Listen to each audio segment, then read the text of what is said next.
A Southern California campus remains on high alert with a sexual assault suspect on the loose. New developments in the New York bombing investigation today as the father of the man charged speaks out about his son. With November nearing closer, Donald Trump stops in a key battleground state to rally support. Annenberg TV News is next.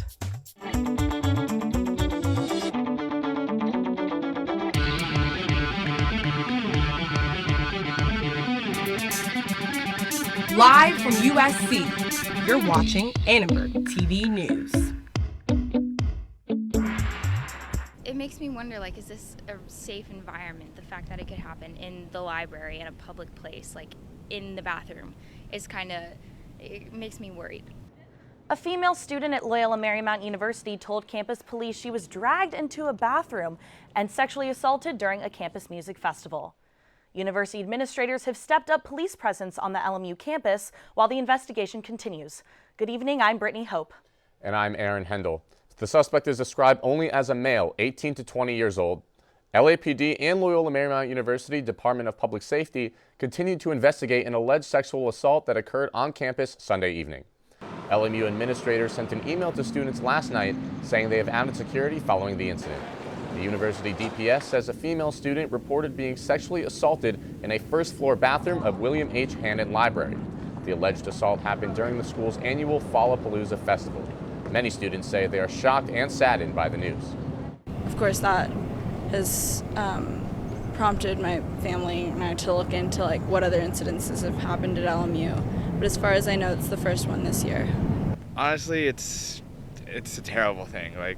That should never happen on campus, especially it's just kind of a violation of just the sense of security and safety on this campus. Administrators reminded students to take safety precautions such as walking in groups. The email also stressed criminal acts are never the fault of the victim. Federal prosecutors in New York have charged Ahmad Khan Rahami with planting bombs in New York and New Jersey. Today, Rahami was charged with using weapons of mass destruction, bombing, destruction of property, and the use of a destructive device. These charges were added to the 5 counts of attempted murder Rahami is facing after a shootout with police on Monday. The FBI says Rahami's father contacted the agency 2 years ago because he was worried his son was a terrorist. Why did you call the FBI 2 years because ago? What happened? He's doing bad. He's doing bad? What did he do bad? He stabbed my son, he hit my wife, and I put him in the jail 2 years ago. Rahami's father later changed his story and told the FBI he was worried about what his son was hanging around with gang members and behaving violently. The agency investigated and found no terrorist ties. President Barack Obama spoke at the Leaders Summit on Refugees at the United Nations General Assembly today, urging world leaders to welcome Syrian refugees into their countries. I want to suggest to you today that we must go forward and not backward. If we discriminate on the basis of race or tribe or ethnicity, then the fragile bonds of civilization will fray. But I believe America has been a rare superpower in human history insofar as it has been willing to think beyond narrow self-interest. In the United States, California is the biggest state for refugee resettlement. San Diego, Sacramento, Turlock, Los Angeles, Santa Ana, Oakland, and San Jose welcomed nearly 1,400 refugees during the 2016 fiscal year.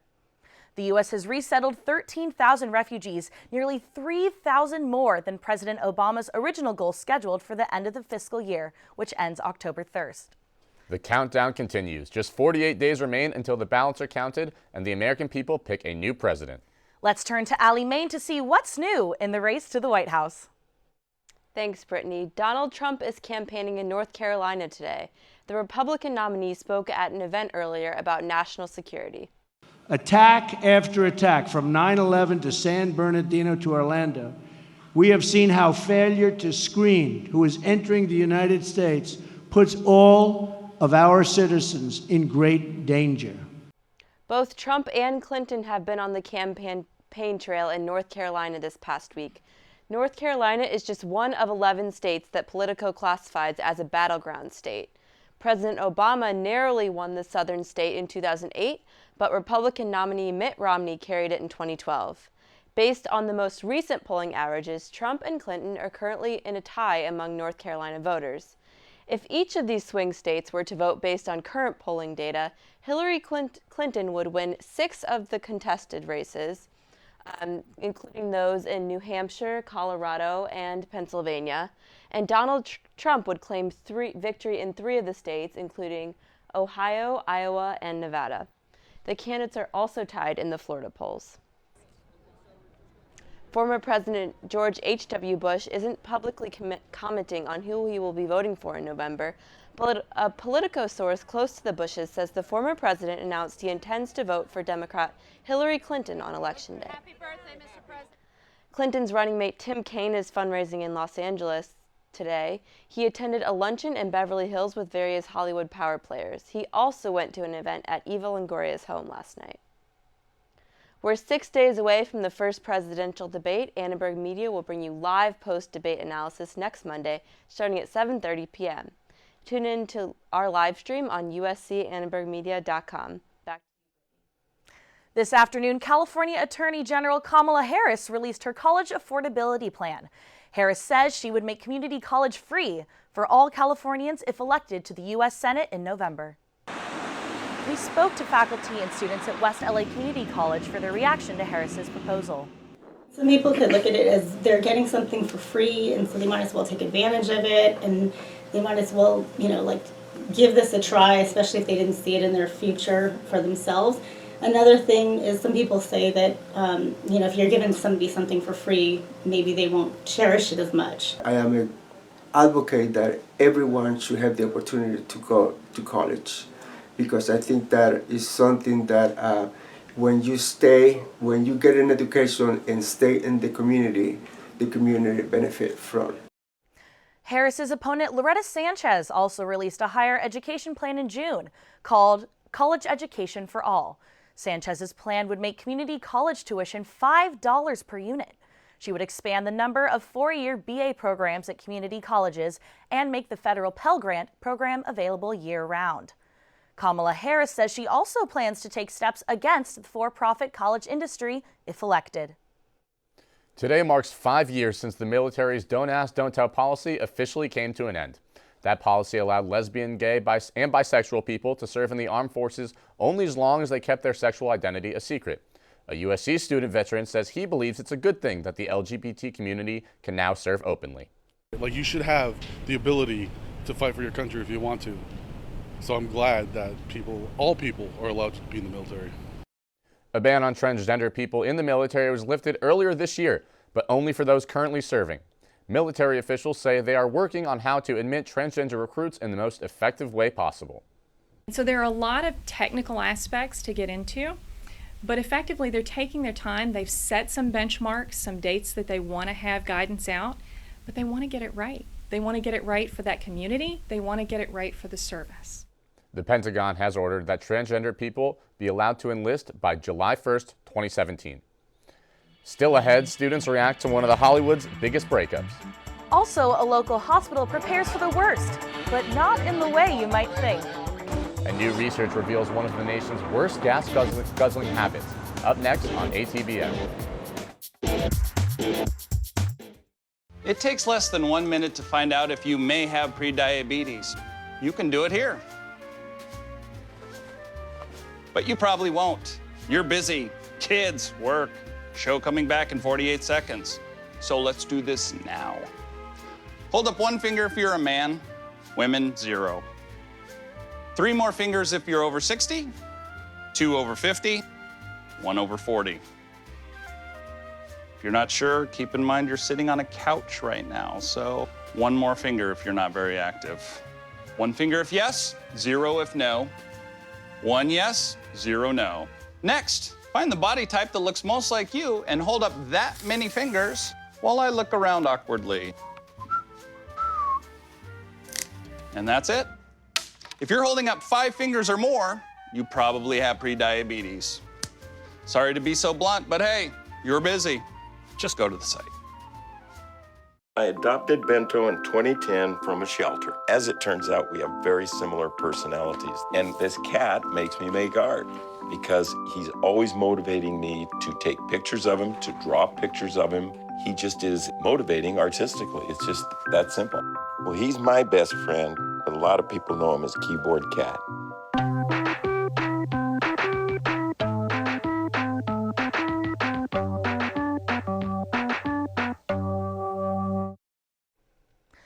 Angelina Jolie filed for divorce from Brad Pitt due to, quote, irreconcilable differences. Jolie is seeking custody of their 6 children and all personal effects. They were known as one of Hollywood's hottest couples, often referred to as Brangelina. They were married in 2014, although they've been together since 2005 when Pitt ended his marriage with Jennifer Aniston. The news of their divorce comes as a shock to fans of the Jolie-Pitt family. It's not like divorces in Hollywood are uncommon. Well, first I thought that it was just a rumor. That whole situation is kind of crazy, but it doesn't surprise me at the same time. The way the two of them got together, and then they had all of these kids, and there was just a lot going on. Love is dead. Love died today. That's all I can say. Brangelina's breakup also took the social media world by storm as fans expressed their sadness over the couple's divorce. We talked with a social media expert to learn more. So our software allows us to look at sort of the emotional tone of the posts on it. And what we're seeing is that overall, more than 50% of the tweets are expressing some form of sadness.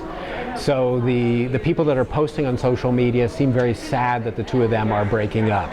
For a single day event to get into 400,000 tweets at this time is a substantial event. We've seen other ones that have been very high, but they are more dramatic. Things such as Prince's death, other life or death situations that we've seen have been bigger. Jolie does not want joint physical custody of her kids and is asking the judge to give her husband of 2 years only visitation rights. One Los Angeles attorney explains the child custody arrangements that are debated during a divorce. A lot of the time, the mother is the primary caretaker of the children, right? You know, you get married, the mom gives birth to these children, stays home, and then sometimes the agreement in the home is you stay and raise the children, I'll be the breadwinner, right? So the only reason it looks like the courts might feel that way is because it happens a lot. And that's because it's just that way in the household for a lot of people. But the courts really want joint physical custody for the parents, ideally 50% time with mom, 50% time with dad. In their situation, honestly, it's probably just going to go with their schedule. 3 of the couple's 6 children were adopted from countries outside the U.S., and both Jolie and Pitt will put them first as their divorce becomes finalized. Dozens of elementary school students went to the hospital today, but not because they were sick. Annenberg Media's Kaylee Heck visited Children's Hospital to find out what they learned. This group of 5th graders went through a life or death situation today. I was not awake and I couldn't breathe, so they had to move my air and then I started breathing. But thankfully, it was all planned. Alicia Avagian was one of many Los Feliz elementary school students invited to take part in the Disaster Olympics.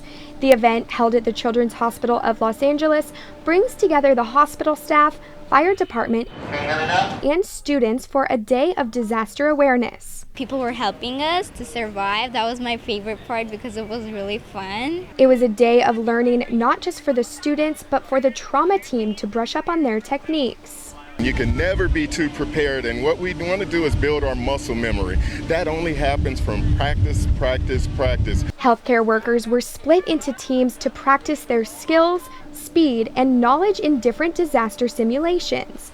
They triaged the students' injuries while the fire department taught them what to do in a 6.8 magnitude earthquake. We're teaching them drop, cover, and hold, so they don't want to go with their natural instinct, which is to panic and run.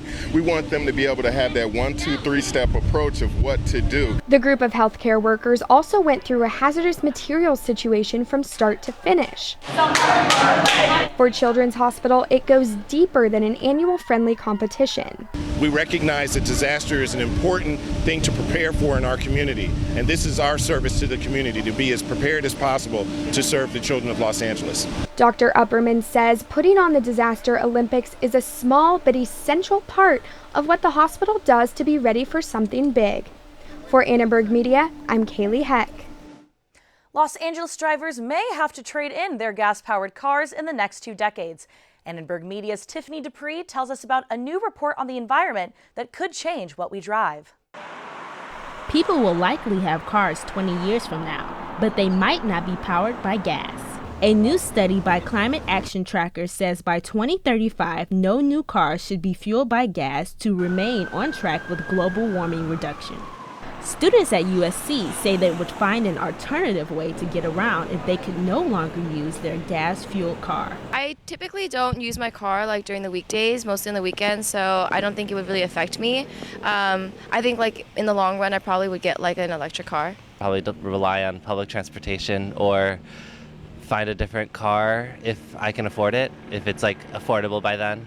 AAA just released a report that in 2015, U.S. drivers were not using gas efficiently. An estimated $2.1 billion more was spent on premium gas alone. AAA's main recommendation is to follow your owner's manual, I mean, essentially for everything, but in this particular case having to do with the gasoline you use for your vehicle.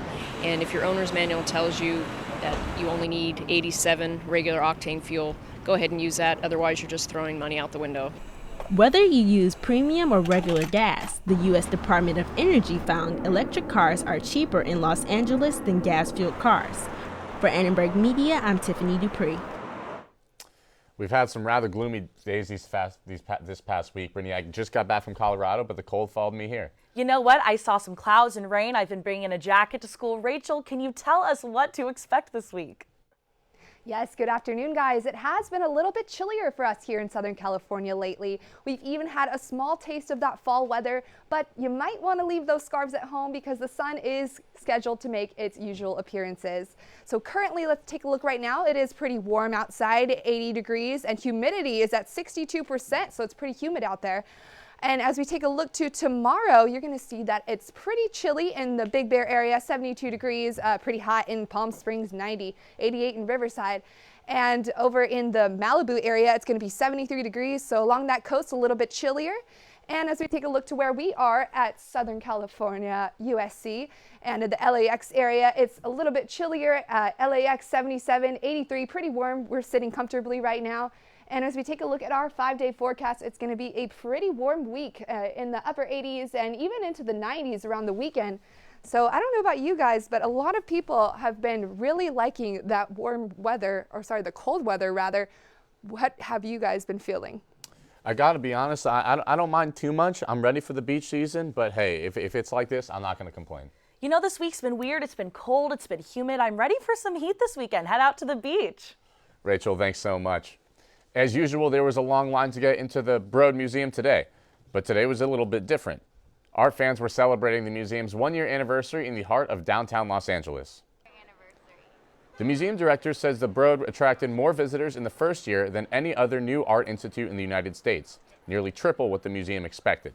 One of the many things we're celebrating is that we've had over 820,000 visitors in 1 year, which is beyond our greatest expectations and so exciting.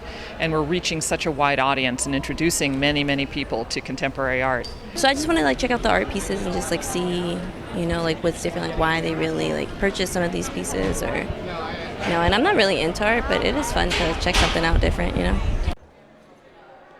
The museum features pieces from artists like Andy Warhol and Sidney Sherman. The many art galleries feature nearly 2,000 works of contemporary art. Another week has gone in the books for the USC football team. That's right, Brittany. And after a tough loss to Stanford, it looks like there might be some changes. For more on sports, let's toss it to our sports anchor, Jeffrey DeBroff. That's right. USC football officially begins the Sam Darnold era. The USC women's volleyball team begins Pac-12 play, looking to defend their conference title. And things got a little heated in last night's Dodgers game. We have all of this and more when we return to ATVN.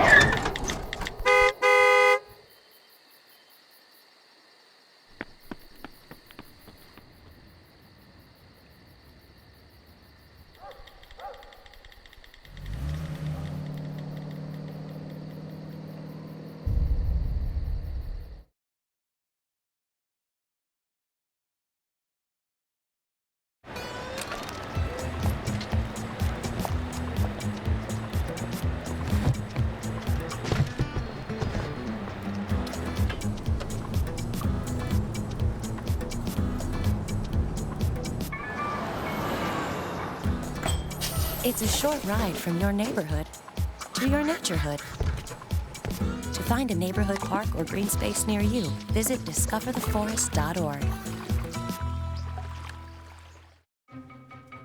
Me and my boy Matt had it good. He had catnip that was off the hook.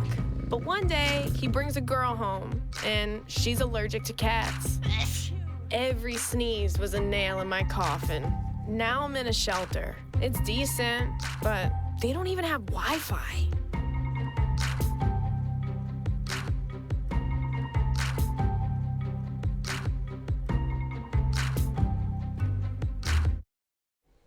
Welcome back to ATVN. USC football hits the road once again this week, but with a different starting quarterback at the helm.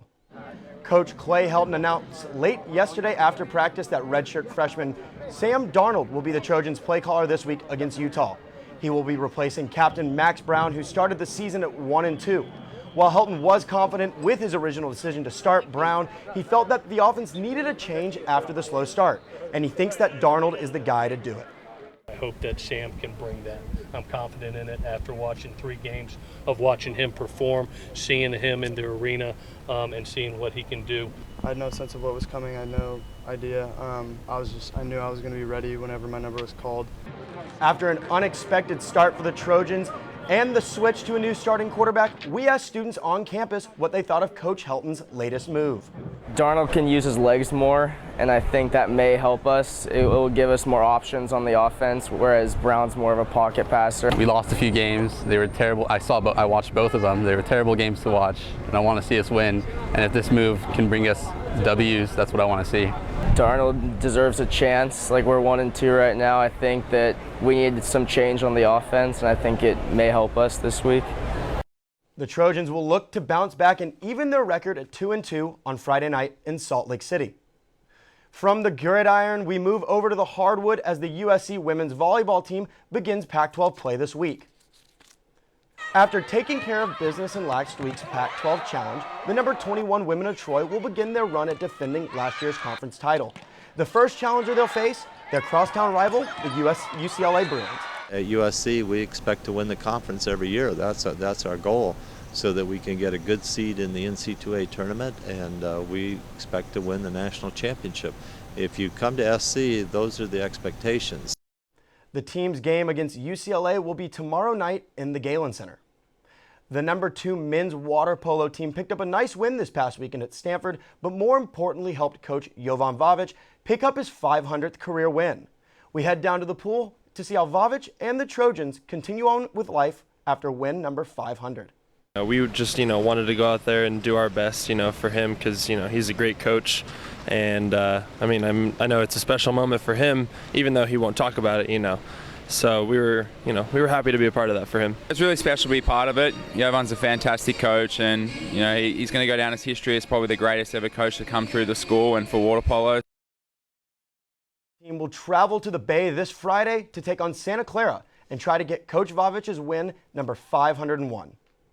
Giants, Dodgers, a West Coast rivalry consisting of 2 teams that, just flat out do not like each other. And last night's game did not do anything to contradict this notion when the 2 teams were involved in a benches clearing brawl. And there was just a few feet. Take a look at this. Dodgers outfield Yasiel Puig is thrown out at first and immediately looks at Giants pitcher Madison Bumgarner. They exchanged some words, and parents at the game may have had to put their earmuffs over their children because these 2 are not fond of each other in any way possible. The bench is immediately clear, and both Puig and Bumgarner are held back.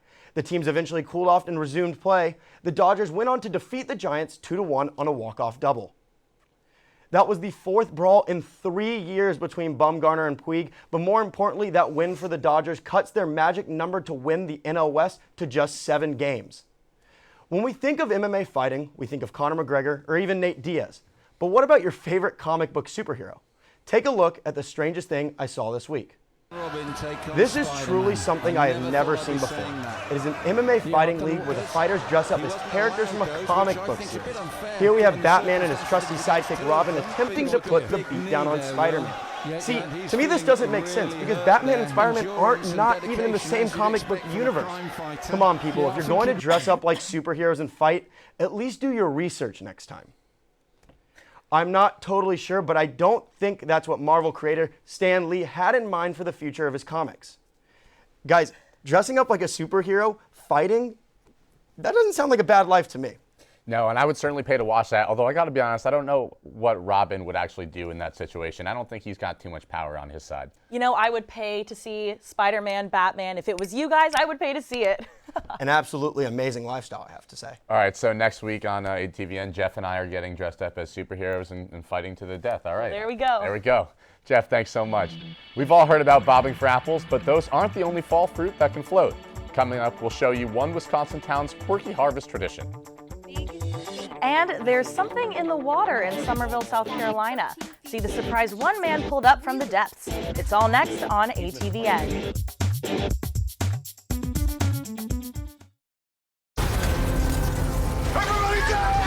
The earthquakes you see in movies are one thing, but real life is a completely different animal. Just because you can't predict an earthquake doesn't mean that you can't prepare for one. In the event of a real earthquake, you should drop, cover, and hold on. Visit ready.gov/earthquake and practice what to do to keep you and your family safe in the event of a real earthquake. And you'll be seen as a hero by your family and your loved ones. Visit ready.gov/earthquake today. Hey, look, it's those guys. What's up? What's happening today? Let's do those pearly whites, man. Yeah! The boys, check it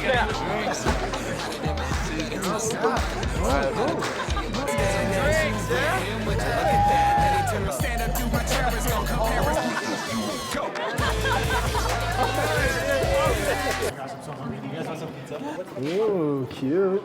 Are you good to try? I'm fine. Hey girl, what's up? What's the name? What's good? What's up? How many did you have? I should be fine. You should be. Sir, go and step out of the vehicle for me. Yes, sir.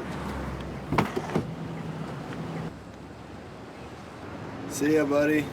Today, Sean's got a hearing. We'll see how it goes. Good luck. So turns out, buzz driving and drunk driving, they're the same thing, and it costs around $10,000. So not worth it.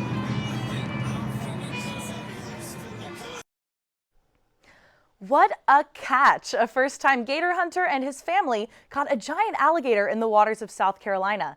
They hooked the 1,604-pound creature in a river near Somerville. Mike Monte and his family caught the 13-foot, 4-inch gator using just a fishing pole and a 100-pound line.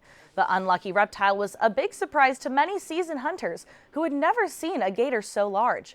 Unfortunately for the gator, this isn't a catch and release sport. Thanks for watching Annenberg TV News. For everyone here at Annenberg Media, I'm Aaron Hendel. And I'm Brittany Hope. You can catch us on the web at uscannenbergmedia.com. Good night.